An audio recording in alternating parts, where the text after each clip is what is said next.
আল্লাহ রাব্বুল আলামিনের বড়ই মেহেরবানি যে মহান মালিক আল্লাহ রাব্বুল আলামিন আমাদেরকে ঈমানের ভিত্তিতে বিশ্বের সমস্ত মুসলমানদেরকে একত্রিত হওয়ার একসাথে বসবাস করার ঈমানি চিত্ত আল্লাহ রাব্বুল আলামিন গোলামি করার যে একটা সুবর্ণ সুযোগ আল্লাহ তাআলা আমাদেরকে করে দিলেন। আল্লাহ তাআলার পক্ষ থেকে বান্দার উপর এটা বড় এক মেহেরবানি।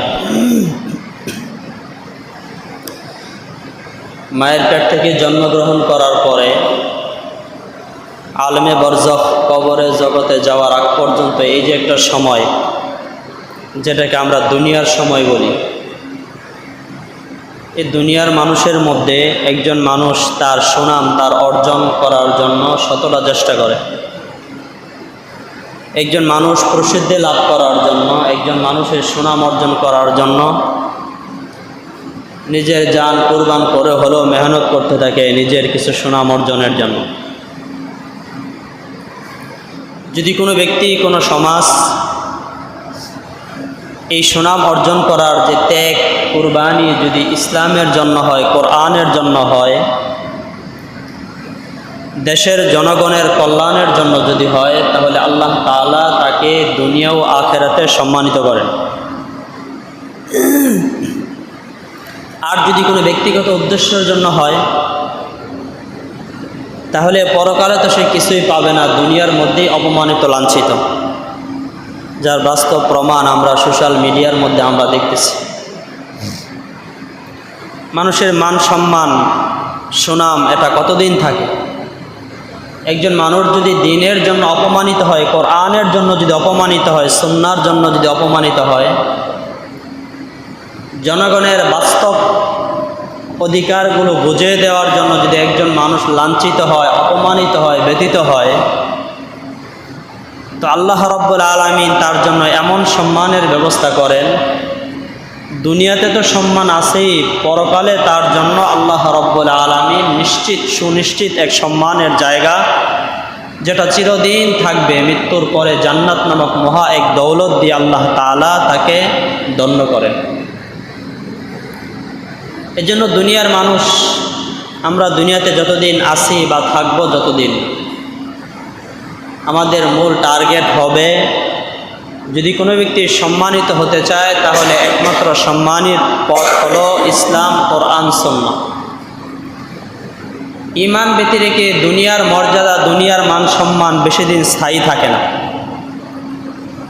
যতদিন রাজত্ব থাকে ততদিন মানুষ সম্মানের সাথে নাম নেয়, তার বাস্তব প্রমাণ সম্মানের সাথে অনেক সময় নাম নেয়ও না। আর দুনিয়ার হালত, দুনিয়ার অবস্থা, দুনিয়াটা হলো সন্দেহজনক, নিশ্চিত না। আপনি একটা সুনাম অর্জন করার পিছনে লক্ষ লক্ষ কোটি কোটি টাকা ব্যয় করলেন, কোটি কোটি টাকা আপনি খরচ করলেন, কিন্তু এই সুনাম, এই মর্যাদা আপনার কতদিন থাকবে জানা আছে? আজরাইল কখন চলে আসবে জানা আছে? হয়তোবা আপনার মৃত্যুবরণ হয় নাই, তার আগেও আপনার এই সুনাম অর্জন এটা নষ্ট হয়ে যেতে পারে কি না? পারে।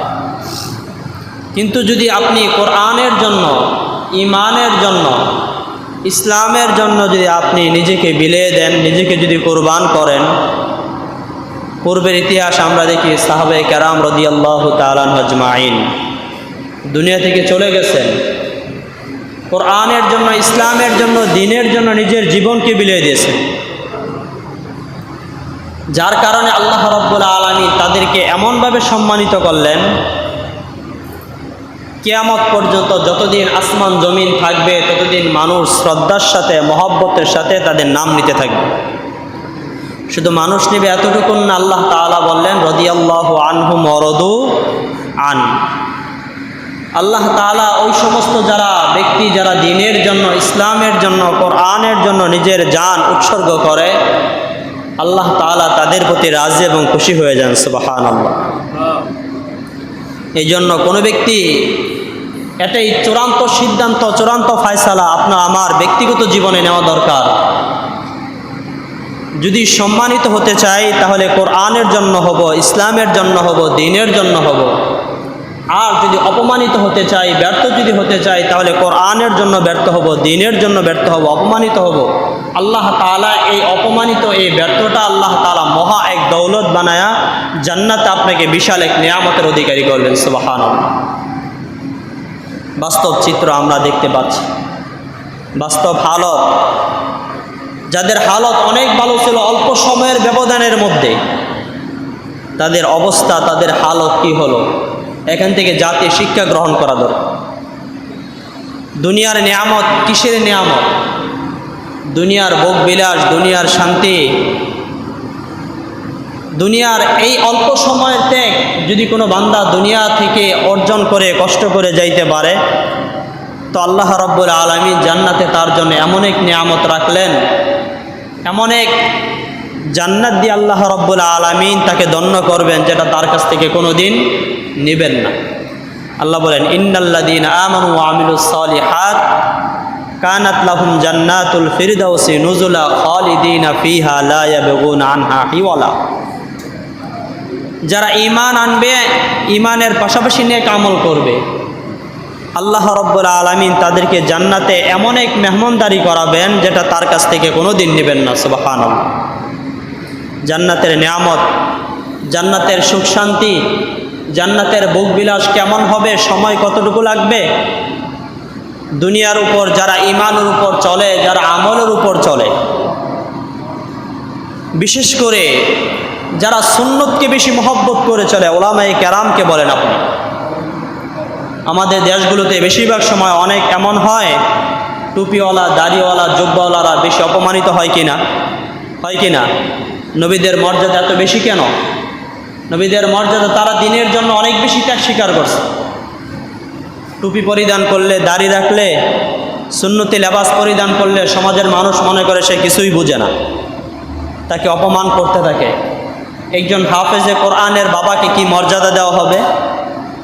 নবীজি সাল্লাল্লাহু আলাইহি ওয়াসাল্লাম বলেন, মান ক্বারাআল কুরআনা ওয়া আমিলা বিমা ফীহি উলবিসা ওয়ালিদাহু তাজান ইয়াউমাল কিয়ামা যাওহু আহসানু মিন যাওইশ শামসি বুয়ুতিদ দুনিয়া লাউ কানাত ফীকুম ফামা যান্নুকুম বিল্লাযী আমিলা বিহাযা। যিনি হাফেজ হয়েছে, সমাজের মানুষে হাফেজে কোরআনের মূল্য মর্যাদা এতটা থাকে না। আল্লাহ নবী সাল্লাল্লাহু আলাইহি ওয়াসাল্লাম যিনি হাফেজ হয়েছেন তার ব্যাপারে না, নবীজি বলেন হাফেজের পিতামাতাকে কতটুকু সম্মান করা হবে জানো?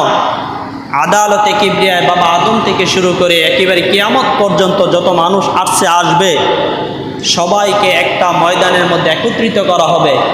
হাফেজে কোরআনের মা বাবাকে একটা মূর্তির চেহারের মধ্যে বসানো হবে, এমন একটা নূরের টুপি পরানো হবে। নবী আরবি সাল্লাল্লাহু আলাইহি ওয়াসাল্লাম বলেন, আকাশের সূর্য যতটা আলোক উজ্জ্বল, হাফেজের মা বাবাকে এর চাইতে আরো আলোকিত একটা নূরের তাজ তার মাথায় পরায় দেওয়া হবে। সুবহানাল্লাহ। আর যিনি এই মাকাম অর্জন করেছেন, যিনি কষ্ট ত্যাগ স্বীকার করে কোরআন সিনার মধ্যে ধারণ করে রেখেছেন এবং কোরআন সুন্নাহ মোতাবেক জীবন পরিচালনা করছেন, তার মর্যাদা কম না বেশি? কম না বেশি? তার মর্যাদা কতটুকু বেশি হবে? অসংখ্য হাদিসের মধ্যে নবীজি সাল্লাল্লাহু আলাইহি ওয়াসাল্লাম হাদিসে বলেন, ইদা বুহিয়াল মাইয়িতু ফি কবরি জা আল কোরআন ইনদা রাসিহি। যখন হাফেজে কোরআনকে কবরে রাখা হবে, তখন আল্লাহ রাব্বুল আলামিন জমিনকে আদেশ করবেন, আল্লাহ তাকুলি লাহমাহু, হে জমিন সাবধান হয়ে যাও, তার বক্ষের মধ্যে আমার পবিত্র কোরআন আছে, তাকে তোমরা ভক্ষণ করো না। আল্লাহ রাব্বুল আলামিন তার মর্যাদা, তার সম্মান কবরে রাখার পর থেকে সূচনা আদালতে কিবরিয়ায় হাসরের ময়দানে হাফেজে কোরআনকে বলা হবে, তুমি তেলাওয়াত করতে থাকো। কি করতে থাকো? তুমি তেলাওয়াত করতে থাকো। হাফেজে কোরআন শুরু করবে, সর্বপ্রথম সূরাতুল ফাতিহা। কয়টা আয়াত? 7টা আয়াত। কয়টা আয়াত? আল্লাহ তাআলা বলবেন, দুনিয়াতে যেমনিভাবে তুমি তারতিলের সাথে সম্মান একেবারে ধীরে স্থিরভাবে যেভাবে তেলাওয়াত করতেছিলা, সেভাবে তুমি তেলাওয়াত করতে থাকো। হাফেজে কোরআন তেলাওয়াত করতে থাকবে, সূরা ফাতিহা তেলাওয়াত করবে, সাথে সাথে 7 তালার মালিক সে হয়ে যাবে। সুবহানাল্লাহ।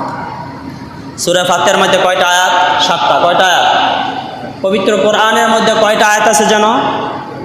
6236। 6236টা আয়াত পবিত্র কোরআনে আছে। একজন হাফেজে কোরআনকে আল্লাহ তাআলা বলবেন তুমি তেলাওয়াত করতে থাকো, আর একজন হাফেজে কোরআন যার দুনিয়াতে তেমন সম্মান ছিল না, মর্যাদা ছিল না, রাস্তা দিয়ে হেঁটে গেল মানুষ এতটা মর্যাদা দিত না, আদালতে কিবরিয়ায় হাসরের ময়দান আল্লাহ তাআলা বলবেন তুমি তেলাওয়াত করতে থাকো। হাফেজে কোরআন সূরা ফাতিহা থেকে শুরু করবে, সূরা নাস শেষ করবে। 6236 তালা বিল্ডিংয়ের মালিক আল্লাহ তাআলা তাকে বানাই দেবেন। সুবহানাল্লাহ। মর্যাদা কম না বেশি? তাহলে দুনিয়ার মান সম্মান, দুনিয়ার মর্যাদা এটা নিশ্চিত না, অনিশ্চিত।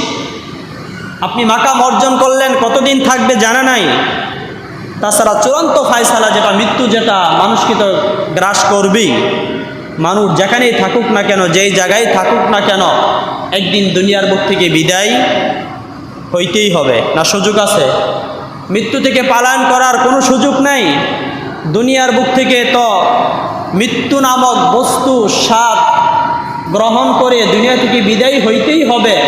কিন্তু এর আগেই যদি কোরআনের জন্য না হয়, ইসলামের জন্য না হয়, দেশের জন্য না হয়, তাহলে আল্লাহ তাআলা দুনিয়াতেই তাকে এমনভাবে অপমানিত করবেন যেটা চরমভাবে অপমানিত মানুষের সম্মুখে মানুষ দেখবে। এই জন্য চূড়ান্ত ফায়সালা গ্রহণ করা দরকার। যদি সম্মানিত হই তাহলে কোরআনের জন্য হব, যদি অপমানিত হই দিনের জন্য হব। দিনের জন্যই যদি কোনো ব্যক্তি অপমানিত হয়, আল্লাহ তাআলা তাকে এমন এক জীবন দান করবেন, দুনিয়া ও আখিরাতে কিয়ামত পর্যন্ত সে চলে যাবে। কিয়ামতের আগ পর্যন্ত মানুষ তাকে সম্মানের সাথে নাম নেবে। সম্মানের সাথে কি করবে? সম্মানের সাথে তার নাম নেবে। বর্তমান আমাদের পরিস্থিতি, আমাদের হালত, আমাদের এটা তো পূর্বের এই ব্যাপারে আমরা সকলেই সজাগ আছি। আমাদের দেশ, আমাদের বাংলাদেশের অবস্থা একের পর এক বিপর্যয় আসতে থাকে। আলহামদুলিল্লাহ, ওই বিষয়গুলো আলোচনা প্রয়োজন নাই। আমাদের বাংলাদেশকে বলা যায়, আমাদের বাংলাদেশ হলো ইসলামের জন্য উর্বর এক জমিন। বাংলার জমিন হলো কোরআনের জন্য উর্বর এক জমিন। বাংলার জমিন হলো ইসলামের জন্য এক উর্বর জমিন। বাংলার জমিন হলো পরস্পর সহানুভূতিশীল, মানুষের প্রতি একজন একের প্রতি দয়াশীল হওয়ার বাংলার জমিন হলো উর্বর এক জমিন। বিগত বছরগুলো বন্যা হয়েছে, আলহামদুলিল্লাহ সকলের সার্বিক সহযোগিতায় বিভিন্ন জায়গায় আমরা ত্রাণ নিয়ে গিয়েছিলাম। এখন যে বন্যার এক পরিস্থিতি আমরা সকলেই মোবাইলের মাধ্যমে, সোশ্যাল মিডিয়ার মাধ্যমে আমরা দেখেছি, এর দ্বারা আমরা সকলেই ব্যথায় ব্যথিত। আমাদের আফসোসের বিষয় হলো প্রত্যেকটা দেশ, প্রত্যেকটা রাষ্ট্র যার যার নিয়ম শৃঙ্খলা অনুযায়ী রাষ্ট্র পরিচালনা করবে। কিন্তু কোনো দেশের যদি পরিস্থিতি খারাপ থাকে, বন্যার পানি, অথবা আপনার যেই দেশের মধ্যে পানি আছে এটা আপনি পানি ছাড়তে পারেন ব্যাপক হয়ে গেলে, কিন্তু যেই দেশের মধ্যে পানি ছাড়বেন আপনাকে আগাম বার্তা দেওয়া উচিত কিনা? উচিত। আপনাকে আগাম বার্তা দেওয়া উচিত, আপনাকে জানানো উচিত আপনার দেশের পানি হোক, যে কোনো বিষয় হোক, ক্ষয়ক্ষতি হচ্ছে, আপনি পার্শ্ববর্তী এলাকার মধ্যে আপনার যদি এই বিষয়টা ছাড়তে হয় তাদেরকে জানানো দরকার। ঈমানি দায়িত্ব এবং মানবতাবোধ একটা বিষয়, যেটা সে যে কোনো জাতি হোক না কেন, ইহসানের ক্ষেত্রে, দয়ার ক্ষেত্রে মানুষ হিসাবে সবাইকে সমানভাবে দেখতে হবে, সে মুসলমান হোক আর বিজাতি হোক। আমরা বন্যার পরিস্থিতি যদি দেখতে চাই তাহলে সর্বপ্রথম আমাদের স্মরণ করতে হয় মাজলুম এক আলেমে দ্বীন মাওলানা বাসানী খান রহমতুল্লাহি আলাইহি, যিনি ফারাক্কাবাদের উদ্দেশ্যে বাংলার জমিন থেকে এক লং মার্চের সূচনা শুরু করেছিলেন। অনেক ত্যাগ তিতিক্ষার পর দুনিয়ার বুক থেকে বিদায় গ্রহণ করেছিলেন। বিগত দিনগুলোতে আমরা সঠিক ইতিহাস পাই নাই। যারা যে কাজগুলো করেছে সঠিক ইতিহাসগুলো আমাদের বই থেকে, আমাদের সন্তানগুলো থেকে সঠিক ইতিহাস মুছে দেওয়ার এক পায়তারা করেছে, কিন্তু আলহামদুলিল্লাহ সফলতা অর্জন হয় নাই। কারণ আল্লাহ তাআলার চূড়ান্ত একটা নিজাম, আল্লাহ তাআলা কাউকে চিরদিনের জন্য ছেড়ে দেয় না, সুযোগ দেয়। ওয়ায়ামুদ্দুহুম ফি তুগয়ানিহিম ইয়ামাহুন, নির্দিষ্ট সময়ের জন্য আল্লাহ তাআলা ব্যক্তিকে বুঝার সুযোগ দেন। সে যে কোনো জাতির হোক, যে কোনো দেশের হোক, যত বড় ক্ষমতাসীন ব্যক্তি হোক না কেন, আল্লাহ তাআলার নীতিমালা। এবং আল্লাহ তাআলা এটাই যে যত বেশি অন্যায় অপরাধ করে, জুলুম করে, দুনিয়ার বুক থেকে আল্লাহ তাআলা পূর্ব জাতি আদম আলাইহিস সালাতু ওয়াস সালাম থেকে শুরু করে তারপরে যত যেই সমস্ত জাতিগুলো মানুষের উপর জুলুম নির্যাতন করেছে, অন্যায় অপরাধ করেছে, কোরআনের উপর ব্যভিচার করেছে, তাদেরকে আল্লাহ রাব্বুল আলামিন যে যত বেশি অন্যায় অপরাধ করছে তাদেরকে তত ছোট বস্তু দ্বারা দুনিয়ার বুক থেকে আল্লাহ তাআলা তাদেরকে বিদায় করছে, ছোট্ট বস্তু দ্বারা। এই জন্য আমাদের দেশ নিচু এলাকা, আমরা পরস্পর একে অপরের সহযোগিতায় আমরা হাত বাড়াই। নবীজি সাল্লাল্লাহু আলাইহি ওয়াসাল্লামের অসংখ্য হাদিসের মধ্যে নবীজি বলেন, মান কাযা লি আহাদিম মিন উম্মতি হাজাতান ইউরিদু আইয়াসসারহু বিহা ফাকাদ সাররনি ওয়া মান সাররনি ফাকাদ সাররাল্লাহ ওয়া মান সাররাল্লাহ আদখালাহুল্লাহুল জান্নাহ। যদি কোনো ব্যক্তি আরেকজন ব্যক্তির প্রয়োজন পূরণ করে, একজন বিপদ আছে, এখন যেই সমস্ত জেলাগুলোর মধ্যে পানি একেবারে অবস্থা খুব ভয়াবহ অবস্থা, আর আমাদের পার্শ্ববর্তী দেশ যখন বাংলাদেশের কৃষকরা যখন জমিতে চাষ করার জন্য পানি পায় না, ওই সময় বাঁধগুলো একেবারে কঠিনভাবে বেঁধে দেওয়া হয়। বাংলাদেশের মানুষগুলো আমরা পানির জন্য ফসল উৎপাদন চাষ করতে পারি না। আবার যখন আমাদের দেশগুলোর মধ্যে পানি থাকে তখন আমাদের পার্শ্ববর্তী দেশ পানিগুলো ছেড়ে দিয়ে আমাদেরকে বন্যায় আরও ভাসায় দেয়। কিন্তু আমরা আল্লাহ তাআলার কাছে দোয়া করব এবং আমাদের আরও বেশি সজাগ হওয়া দরকার। যদি মনে মনে এটা ভাবি যে আমরা তো গাজীপুরে আছি, আমাদের তো কোনো সমস্যা নাই, তাহলে এটা কি হবে? কি হবে এটা ভাই? ভুল হবে, এটা অমানবিকতার একটা কাজ হবে। আলহামদুলিল্লাহ, মানুষের নীতি নৈতিকতা এমন না, 2-4 দিনে মানুষের সহযোগিতার হাত যতটা বাড়াচ্ছে, বিভিন্ন সংস্থা থেকে শুরু করে সবাই, জনসাধারণ একেবারে ওলামায়ে কেরাম থেকে শুরু করে সবাই ব্যাপকভাবে তাদেরকে সহযোগিতা করার জন্য যে চেষ্টা চলছে, আলহামদুলিল্লাহ আমরা সবাই আনন্দিত এবং খুশি। যখনই বাংলাদেশে কোনো পরিস্থিতি, কোনো মোকাবেলা হবে, তখন এমনটা মনে করব না আমরা তো ওই জেলার মানুষ না, তাহলে আমরা ওই জায়গায় কেন যাব? আমাদের সার্বিক সহযোগিতা করার জন্য। ভাই, আল্লাহ তাআলা তো আমাকে রাখছে। ধনী যারা আছে, যাদের অর্থ সম্পদ অনেক বেশি আছে, গরিবদের কাছ থেকে তারা সুযোগ সুবিধা উপদেশ গ্রহণ করা দরকার। আপনি মনে করেন অর্থ সম্পদের মালিক হলেন আপনার মেধা আর বিবেক দিয়ে না। যদি কেউ মনে করে আমার বাপ দাদার সম্পত্তি বা আমার মেধা, আমার বিবেক দিয়ে আমি অর্থ সম্পদের মালিক হলাম, তাহলে এটা ভুল হবে। যে আল্লাহ রাব্বুল আলামিন দুনিয়াতে যাকে গরিব হিসাবে দুনিয়াতে রাখলেন, তার জন্য গরিব হওয়াটা পরীক্ষা। আর যাকে আল্লাহ তাআলা শত শত কোটি কোটি টাকার মালিক বানাইলেন, তাকে ধনী বানায় আল্লাহ তাআলা পরীক্ষা নিচ্ছেন গরিবদের প্রতি কতটা সহানুভূতি, দয়াশীল হয়। এই জন্য নবী আরবি সাল্লাল্লাহু আলাইহি ওয়াসাল্লাম হাদিসে পাকের মধ্যে বলেন, মান কাযা লি আহাদিম মিন উম্মতি হাজাতান ইউরিদু আইয়াসসারহু বিহা। নোয়াখালী, ফেনী, যেই অঞ্চলগুলোর মধ্যে অনেক বেশি পানিয়ে মানুষ কাতর অবস্থা, খুব কাহিল, একতলা ডুবে যাচ্ছে, মানুষগুলো ছাদের উপর আছে। এমনও গতকালকে আমরা সংবাদ শুনেছি, সন্তান তার মাকে অন্য জায়গায় রেখে আসার জন্য যাচ্ছে, এসে দেখে বাবাও নাই, বাড়িও নাই। এর চাইতে কষ্টের বিষয়, ছোট্ট ছোট্ট বাচ্চারা কান্নাকাটি করতেছে। মসজিদ মাদ্রাসা সহ শত শত হাজার হাজার বাড়িগুলো একতলা পরিপূর্ণ পানি ডুবে গেল। আর আমাদের হালত কি, আমাদের অবস্থা কি? আমাদের দরকার হলো তাদের ব্যথায় ব্যথিত হওয়ার অনেকগুলো দিক আছে, আমার সাধ্য অনুযায়ী তাদেরকে সহযোগিতার হাত বাড়ানো, সর্বোচ্চ সহযোগিতা যতটুকু আমি পারি। আমি তো আলহামদুলিল্লাহ খাবার খাচ্ছি, আমি যদি একদিন খাবার না খাই, তাহলে কি একদিন খাবার না খাইলে মানুষ মারা যাবে? মানুষ মারা যাবে না। অথবা আমার এমন একটা কাজ করা দরকার, এই কাজটা যদি আমি আজকে না করি, 1 মাস পরে করি, কোনো নিষেধ আছে? নিষেধ নাই। বন্যা পরিস্থিতি, যে এলাকারগুলোর অবস্থা, মানুষের হালত, খাবারের চাইতে এখন এই লোকগুলো উদ্ধার করার বেশি প্রয়োজন। উদ্ধারের জন্য আলহামদুলিল্লাহ আমাদের প্রশাসন থেকে শুরু করে বিভিন্ন সংস্থা তারা কাজ করতেছে। আলহামদুলিল্লাহ আরও ব্যাপকভাবে কাজ চলবে। কিন্তু আমাদের উদারতা আহ্বান হলো এই, আমাদের সাধ্য অনুযায়ী একেবারে সর্বোচ্চ সহযোগিতা।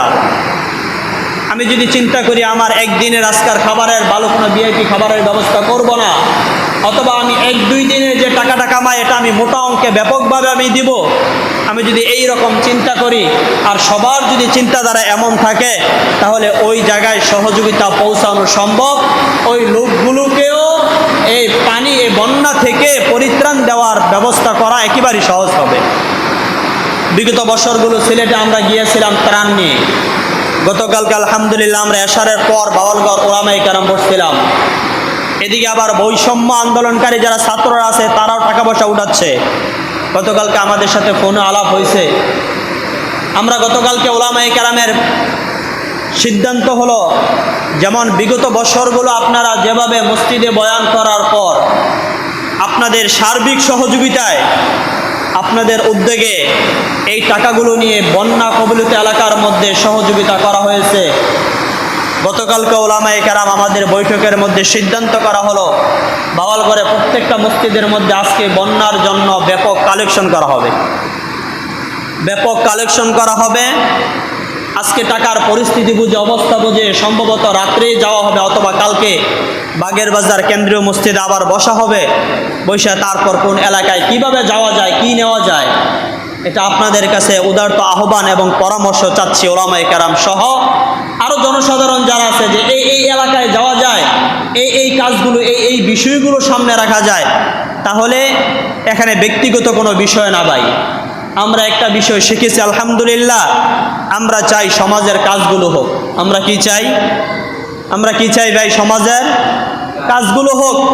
কে করতেছে এটা দেখব না, যে ভালো কাজ করতেছে তার কাছে আমরা তার পাশে দাঁড়াবো। অন্যায় অপরাধ জুলুম যা করছে, যদি সে ভালো কাজ করে, ভালো কথা বলে, কে বলতেছে দেখব না, কি কথা বলতেছে দেখব, কে করতেছে এটা দেখব না, কি করতেছে এটা দেখব। যদি এমন চিন্তাধারা নিয়ে সমাজের মানুষগুলো আগায়, তাহলে এই সমাজটা আস্তে আস্তে অন্যায় অপরাধ বন্ধ হয়ে এই সমাজটা সুন্দর সুশীল সমাজে গঠন করা সম্ভব। এখন যদি আমি চিন্তা করি অমুক ব্যক্তির সাথে আমার জুলুম আদাওয়াতি আছে, শত্রুতা আছে, সে কেন কাজ করতেছে, আমি যাব না, তাহলে আমাদের সমাজ সুন্দর হবে না। দেশের ভারসাম্যে যে একটা অবস্থা, এটা ফিরে আসবে না। আমি যদি চিন্তা করি কে করতেছে না, বরং কি করতেছে, কি বলতেছে, যদি ভালো কথা হয়, ভালো কাজ হয়, আমার সব খুব ত্যাগ বাদ দিয়ে আমি তার সাথে সার্বিক সহযোগিতা আমি পাশে দাঁড়াবো। যদি 10 জনে মিলে যদি এই কাজগুলো করি, তাহলে আমাদের দেশের অবস্থা অচিরে ভালো হওয়া সম্ভব না অসম্ভব? সম্ভব। বাস্তবতা কি আমাদের দেশের হালত বর্তমানে এতটা ভালো না? সবাই আমরা জানি দেশের পরিস্থিতি, দেশের অবস্থা আমরা সবাই জানি। এখন প্রত্যেকেরই দরকার, একজনের দ্বারা পুরা দেশকে সুন্দরভাবে সাজানো সম্ভব না। প্রত্যেকের জায়গায় থেকে নিজ নিজ দায়িত্ব নিয়ে আমি আমার দেশকে সাজাবো। আমার পার্শ্ববর্তী মানুষ যারা আছে, বিপদের মধ্যে আছে, আমি তাদেরকে সার্বিক সহযোগিতা করব।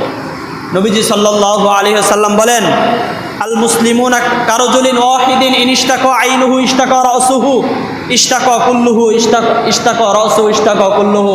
নবীজি বলেন, পৃথিবীর প্রত্যেকটা মুসলমান একটা অঙ্গের মতো। পৃথিবীর প্রত্যেকটা মুসলমান সে যেই জায়গায় হোক না কেন, টেকনাফে হোক, তেতুলিয়া হোক, কালো হোক, সাদা হোক, খাটো হোক, লম্বা হোক, যেই হোক না কেন, সবাই একটা অঙ্গের মতো। একজন মানুষে আপনি হাঁটতেছেন, আপনি যদি উষ্টা খেয়ে যদি আপনার পায়ের নখ যদি উঠে যায়, তাহলে সাথে সাথে আপনি ডাক্তারের দিকে যাওয়ার চিন্তা করেন কি না? চিন্তা করেন। আপনার মাথা দিয়ে চিন্তা করেন, আপনার চোখ দিয়ে দেখতে দেখতে, পা দিয়ে হাঁটতে হাঁটতে ডাক্তারের কাছে যান, জবান দিয়ে ডাক্তারের কাছে কথা বলতে থাকেন, অথচ আপনি ব্যথা পাইছেন পায়ে। মুখ যদি বলে না আমি কথা বলবো না, ব্যথা তো আমি পাই নাই, ব্যথা পাইছে পায়ে। হাত যদি বলে ডাক্তার ওষুধ দিলে আমি হাত দিয়ে ওষুধ ধরবো না, ব্যথা তো আমি পাই নাই, ব্যথা পাইছে পা অঙ্গে। তাহলে আপনার এই শরীর, আপনার দেহ সুস্থ হবে না। একের পর এক আস্তে আস্তে পায়ে ব্যথা পাইলেন, হাত যদি বয়কট করে, মুখ যদি বয়কট করে, চোখ যদি বয়কট করে, অল্প দিনের মধ্যে আপনার দেহ একটা একটা নিঃশেষ হয়ে যাবে, আপনি ব্যক্তিও শেষ হয়ে যাবেন। নবীজি বলেন, পৃথিবীর সমস্ত মুসলমান একটা অঙ্গের মতো। টেকনাফে যদি একজন সাধারণ মুসলমান, একজন কর্মী যদি বিপদে পড়ে, তেঁতুলিয়ায় থাকা যে মানুষগুলো আছে সবার নৈতিক এবং ঈমানি ইসলামী ভিত্তি হলো সকলে মিলে তাকে সার্বিক সহযোগিতা করা। বাংলাদেশের মধ্যে এই অবস্থাটা আছে আলহামদুলিল্লাহ। আমরা যখন এই হাদিস পড়ি তখন আমাদের ওস্তাদগণ বলতেন, এই হাদিসের পরিপূর্ণ বিষয় যদি দেখতে চাও তাহলে কাকের মধ্যে দেখতে পাও। কিসের মধ্যে? কাক দেখছেন? কাক চেনেন? কাক কাক চেনেন? কাক গ্রামে এতটা দেখা যায় না। ঢাকা শহরে অনেক ছোট ছোট কাক দেখা যায়, গ্রামে একটু বড় বড় কাক থাকে। দেখবেন তারের মধ্যে অনেকগুলো শত শত যেখানে ময়লা ফেলানো হয় কাকগুলো থাকে। যদি ঘটনাক্রমে একটা কাক যদি কারেন্টের শর্ট খায়, আপনি দেখবেন আশপাশে কোনো কাক নাই। 4টা 5টা কাক, একটা কাক যদি কারেন্টের শর্ট খায়, মুহূর্তের মধ্যে অ্যালার্ম ছাড়া, মেসেজ ছাড়া, মাইকেল ছাড়া শত শত কাকগুলো মুহূর্তের মধ্যে এই কাকের সাথে চলে আসে, কা কা করতে থাকে, সমবেদনা জানাইতে থাকে। এই কাককে তারা সহযোগিতা করার ফিকির করতে থাকে, সবাই কান্নাকাটি করতে থাকে। আলহামদুলিল্লাহ, এই জন্য শুরুতে বললাম আমাদের বাংলার জমিন হলো কোরআনের উর্বর এক জমিন, বাংলার জমিন হলো ইসলামের এক উর্বর জমিন, বাংলার জমিন হলো মানুষ হিসাবে সহযোগিতা করার এক উর্বর এক ভূমি।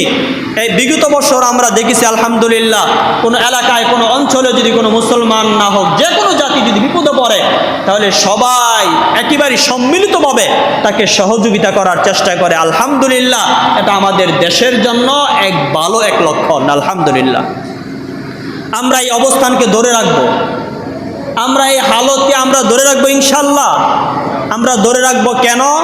আমরা ধরে রাখবো দুনিয়ার মান সম্মান অর্জন উপার্জন করার জন্য না, আমরা ধরে রাখবো আল্লাহ তাআলার কাছ থেকে, হাসরের ময়দানে আল্লাহ তাআলার কাছ থেকে বিনিময় পাওয়ার জন্য।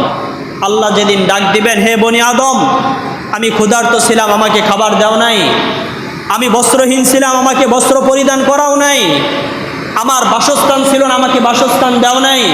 আল্লাহ তাআলা যখন বনি আদমকে একের পর এক ডাকতে থাকবেন, আর বনি আদম যারা এই কাজগুলোর সহযোগিতা করে নাই তারা বলতে থাকবে, আল্লাহ আপনি আবার কিভাবে খাবার খাইতেন, আপনি আবার কিভাবে কাপড় পরিধান করতেন, আপনি আবার কোন ধরনের বাসস্থানের মধ্যে থাকতেন। আল্লাহ তাআলা বলতেন, হে বনি আদম, যদি তুমি তোমার পাশে অসহায় মানুষ খাবার পায় নাই, জামা পায় নাই, তার বাসস্থান পায় নাই, যদি তাদেরকে সার্বিক সহযোগিতা করতা, তাদের পাশে দাঁড়াইতা, তাহলে আমি আল্লাহকেই খাবার দেওয়া হতো। সুবহানাল্লাহ। এই জন্য নবীজি বলেন, মান কাযা লি আহাদিন মিন উম্মতি হাজাতান ইউরিদু আইয়াসারহু বিহা। কুমিল্লা একজন মানুষ বন্যায় বিপদে আছে, গাজীপুর থেকে যদি কোনো ব্যক্তি 500, 100, 1000 টাকা যদি দান করে, কেন? যে কুমিল্লাবাসীরা খুশি হবে, গাজীপুর থেকে আমাদেরকে টাকা দিচ্ছে। নবীজি বলেন, সে কুমিল্লাবাসীকে খুশি করে নাই, সে ফেনীরবাসীকে খুশি করে নাই, নবীজি বলেন সে আমাকে খুশি করলো। সুবহানাল্লাহ। আর যে ব্যক্তি আমি রসুলকে খুশি করলো, সে আমি রসুলকে খুশি করে নাই, ফাকাদ সাররাল্লাহ, সেজন্য স্বয়ং আল্লাহকে খুশি করলো। সুবহানাল্লাহ। ওমান সাররাল্লাহ আদখালাহুল্লাহুল জান্নাহ, আর যে ব্যক্তি আল্লাহকে খুশি করলো, আল্লাহ রাব্বুল আলামিন তাকে কুদরতি হাত দ্বারা জান্নাতে পৌঁছে দিবেন। সুবহানাল্লাহ। আমরা এই সহযোগিতার হাত অব্যাহত রাখবো, ধরে রাখবো, এবং আমরা সজাগ থাকবো। প্রত্যেকেরই সজাগ থাকা দরকার। যদি আমরা মনে মনে ভাবি, বিগত দিনগুলোতে আলহামদুলিল্লাহ আমাদের রাস্তাঘাটের অবস্থা, যে যানজট ছিল, যে বিপদ ছিল, ছাত্র জনসাধারণ সবাই মিলে, এখনো আমরা দেখতেছি, আজকেও নজরে পড়ছে আমাদের এই ফ্যাক্টরির সামনে, আমাদের এই এলাকার জনগণ, ছাত্র যারা আছে তারা রাস্তাগুলো কাজে ভরাট করতেছে। এটা আমাদের জন্য এক ভালো লক্ষণ। আমাদের ছাত্র জনতা, আমাদের সাধারণ যারা আছে, যুবক যারা আছে, আলহামদুলিল্লাহ তারা সামাজিক কাজগুলো করার জন্য ফিকির করতেছে। আমরা যারা, আপনারা যারা মুরব্বী আছেন, তাদের নৈতিক দায়িত্ব হলো তাদেরকে সর্বোচ্চ উৎসাহ প্রদান করে, দেশ এবং সমাজ অন্যায় থেকে বাধা প্রদান করে দেশ এবং সমাজকে সোনালী সমাজ গঠন করার জন্য তাদেরকে সার্বিক সহযোগিতা এবং তাদেরকে মাঝে মধ্যে কিছু পরামর্শ দেওয়া, তাদেরকে উদ্বুদ্ধমূলক কিছু তাদেরকে উৎসাহ প্রদান করা, তাহলে এই দেশ যুবকরা আরও আস্তে আস্তে আগায় যাবে। মুরব্বীদের অল্প অল্প সময় ডেকে এক সময় কথা বলা, শুধু একটু উৎসাহ প্রদান করা যে আলহামদুলিল্লাহ তোমরা তো ভালো ভালো কাজ করতেছ, তোমরা আরও সামনে আগাও, আমরা তোমাদের সাথে আছি। মুরব্বীরা কাজ করা দরকার না, আমরাও চাই আমাদের প্রত্যেকটা জায়গায়, প্রত্যেকটা সমাজের মধ্যে আমাদের মুরব্বী যারা আছে তাদেরকে আমরা সর্বোচ্চ সম্মান করবো ইনশাআল্লাহ। যাদের চুল দাড়ি পেকে গেছে, তারা বয়সে আমাদের চেয়ে বড়, নবীজি সাল্লাল্লাহু আলাইহি ওয়াসাল্লাম হাদিসে বলেন, 3 শ্রেণীর মানুষ আমার উম্মতভুক্ত না। কয় শ্রেণীর? কয় শ্রেণীর? 3 শ্রেণীর। যে ব্যক্তি আলেমকে সম্মান করবে না, যে ব্যক্তি মুরব্বীদেরকে সম্মান করবে না, যে ব্যক্তি ছোটকে স্নেহ করবে না, সে আমার দলভুক্ত না। যারা মুরব্বী আছে তাদেরকে আমরা সর্বোচ্চ সম্মান করব, তাদের প্রতি আমাদের দাবি থাকবে। আলহামদুলিল্লাহ আমাদের এখানের হালত সর্বোচ্চ ভালো। এটা শুধু এই জায়গায় বলি না, আমরা বিভিন্ন জায়গায় বলি। আমাদের মসজিদ মাদ্রাসার আওতায় যে আমাদের সমাজ পরিচালিত হচ্ছে, যারা আমাদের মসজিদ মাদ্রাসায় দিক নির্দেশনা, যাদের পরামর্শ আমরা চালাচ্ছি, আলহামদুলিল্লাহ সামাজিক যে কোনো কাজের মধ্যে ফোন করলে কোনো বাধা নাই। আলহামদুলিল্লাহ আগান আমরা আপনাদের সাথে আছি। আলহামদুলিল্লাহ আল্লাহ তাআলা আমাদের মুরব্বীদের নেক হায়াত বাড়ায় দেখ, আমিন। আমরা চাই তাদের সাথে থেকে আমরা সামাজিক কাজগুলো করব। আমরা শুরুতে যে মেসেজ, আমরা অপমানিত হব কোরআনের জন্য। কিসের জন্য ভাই? যদি কোনো ব্যক্তি কোরআনের জন্য অপমানিত হয় তাহলে এটা অপমান না। কোনো ব্যক্তি যদি ইসলামের জন্য অপমানিত হয় তাহলে এটা অপমান না। বাস্তব কথা বলতে হয়। মামুনুল হক সাহেব ইসলামের জন্য, কোরআনের জন্য অপমানিত হয়েছেন কিনা? কোরআনের জন্য, ইসলামের জন্য অপমানিত হলেন। আল্লাহ তাআলা এমন সম্মান দান করলেন কিছুদিন আগে, পৃথিবীর বুকে এমন কোনো জায়গা নাই যেখানে মামুনুল হক সাহেবের নাম জানে না। এমন সম্মান দান করলেন। এজন্য অপমানিত হলে কোরআনের জন্য হব, ইসলামের জন্য হব, আলেমের জন্য হব। কোন রাষ্ট্রীয় নিজের অর্থ সম্পদ উপার্জনের জন্য, দেশ বাঁচানোর জন্য যদি অপমানিত হয়, আল্লাহ তাকেও সম্মান দান করেন। সুবহানাল্লাহ। কিছুদিন আগে আবু সাঈদের শহীদের মধ্য দিয়ে বাংলার যে অবস্থা হলো, গতকালকের আগের দিন দেখলাম এক মাদ্রাসার বাচ্চাকে বলতেছে, সত্য মিথ্যা কত টাকা জানি না, যে তুমি ছবিটা ছিঁড়ে ফেলো, তোমাকে 50,000 টাকা দিব। ছোট্ট বাচ্চা বলে, না আমি এই ছবি ছিঁড়তে পারবো না। আমি তাকে চিনি, আবু সাঈদ, সে শহীদ হয়েছে। 50,000 টাকা দিবে ছোট্ট বাচ্চাকে, কিন্তু বলতেছে না ছবি ছিঁড়লে কি হবে। বলে, না আমি এই ছবি ছিঁড়তে পারবো না, আমার 50,000 টাকা দরকার নেই। নেই, এটা আল্লাহ তাআলার ওয়াদা। সায়াজআলু লাহুমুর রহমানু বুদ্দা। যে ব্যক্তি কোরআনের জন্য, দেশের জন্য, জনগণের জন্য অপমানিত হবে, লাঞ্ছিত হবে, অপমানিত হবে, আল্লাহ তাআলা তার জন্য মানুষের অন্তরে এমন ভালোবাসা জন্মাবেন যেটা কোনোদিন তার কাছ থেকে আল্লাহ তাআলা নেবেন না। সুবহানাল্লাহ। সাহাবায়ে কেরাম ভালোবাসা অর্জন করেছিলেন। উলামায়ে কেরাম যারা আছে, দেশের জন্য যারা ছিল, তারাও ভালোবাসা অর্জন করেছে। আপনারা ভবিষ্যতে আমরা এই ভালোবাসা অর্জন করব কোরআনের জন্য, দেশের জন্য, দেশের জনগণের জন্য, চাই সে যেই হোক না কেন, চাই সে যেই হোক না কেন। এবং আমাদের এখনও ষড়যন্ত্র চলতেছে। আমরা যদি মনে মনে ভাবি প্রশাসন সজাগ থাকবে বা সমাজের যারা নেতৃস্থানীয় আছে তারা সজাগ থাকবে, তাহলে এটা ভুল চিন্তাধারা। আমি মনে করব আমার চৌকান্ন আমার সজাগ থাকতে হবে, আমার দেশ, আমার সমাজ, আমার জনগণকে আমার হেফাজত করতে হবে। এই মন মানসিকতা নিয়ে যদি আগাই, তাহলে আমাদের দেশ সমাজ অল্প সময় আল্লাহ তাআলা এক সমৃদ্ধশীল, উন্নত মানের এক সোনালী সমাজ হিসাবে আল্লাহ তাআলা গঠন করবেন। আল্লাহ আমাদের প্রত্যেককে, দেশকে ভালোবেসে, বন্যা কবলিত এলাকার মধ্যে যারা বিপদে আছে, সর্বপ্রথম জনগণের প্রতি উদারত আহ্বান, 2 রাকাত সালাতুল হাজত নামাজ পড়ে আল্লাহর কাছে দোয়া করব। কার কাছে? 2 রাকাত সালাতুল হাজত নামাজ পড়ে, ওগো আল্লাহ, তুমি সব কিছুর মালিক, তুমি এই বিপদ থেকে রক্ষা করার মালিক একমাত্র তুমি। আমরা যে সার্বিক সহযোগিতা করতেছি, উদ্ধার তো আল্লাহ তাআলাই করবেন। উসিলা হিসাবে আমার কল্যাণের জন্য আমি দান করব, কিন্তু আল্লাহর কাছে 2 রাকাত সালাতুল হাজত নামাজ পড়ে দোয়া করব, আল্লাহ যেই সমস্ত এলাকাগুলো বন্যায় কবলিত মানুষগুলো বিপদের মধ্যে আছে, ওগো আল্লাহ তুমি তাদেরকে রক্ষা করো, আমাদের বাংলার জমিনকে তুমি সার্বিক সহযোগিতা করো, নসরত করো। এভাবে আল্লাহ তাআলার কাছে দোয়া করব। প্রথম উদারত আহ্বান।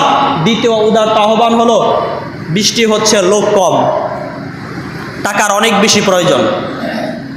কম দরকার না, অনেক বেশি দরকার, অনেক বেশি দরকার। আমাদের দেশে আর একটা জুলুম, এটা আমি বলবো, এটা একটা জুলুম। বিভিন্ন জায়গায় যখন আমরা যাই, যখন গাড়ির সংকট থাকে, মনে করেন গাড়ি নেই, তখন 50 টাকার ভাড়া কত টাকা দিতে হয়? 200-300 টাকা দিতে হয়। এটা একটা জুলুম। এই জুলুমের কারণে হাসরের ময়দানে এই টাকার বরকত তো থাকবে না, হাসরের ময়দানে সে জালেমের কাতারে দাঁড়াইতে হবে। বন্যা কবলিত এলাকার মধ্যে আমরা বিগত বছর গিয়েছি ত্রাণ নিয়ে। স্বাভাবিক ছোট্ট একটা নৌকা, 10-12 জন ওলামায়ে কেরাম যাব। এই নৌকাটার জন্য সারাদিনে 3 থেকে 4 হাজার টাকা ভাড়া হইলেই চলে। কিন্তু আমরা এই নৌকা নিয়ে গাজীপুর থেকে গেলাম ত্রাণ নিয়ে সিলেটে যাব, এই নৌকার ভাড়া চাই 20,000 টাকা। কয় হাজার টাকা? 20,000 টাকা ভাড়া চায়। একটা স্পিড বোট ভাড়া চায় 50,000 টাকা। তাহলে আপনি টাকাই নিয়ে গেলেন 50,000 টাকা, টাকা, যদি স্কুল করে ভাড়া দিতে হয় 50,000 টাকা, তাহলে ওই জায়গার মানুষগুলো আপনি কী সহযোগিতা করবেন? এত আমাদের পক্ষ থেকে উদার আহ্বান থাকবে, যারা এই কাজগুলো করতেছে তাদের প্রতি একটু কঠোর হওয়া দরকার।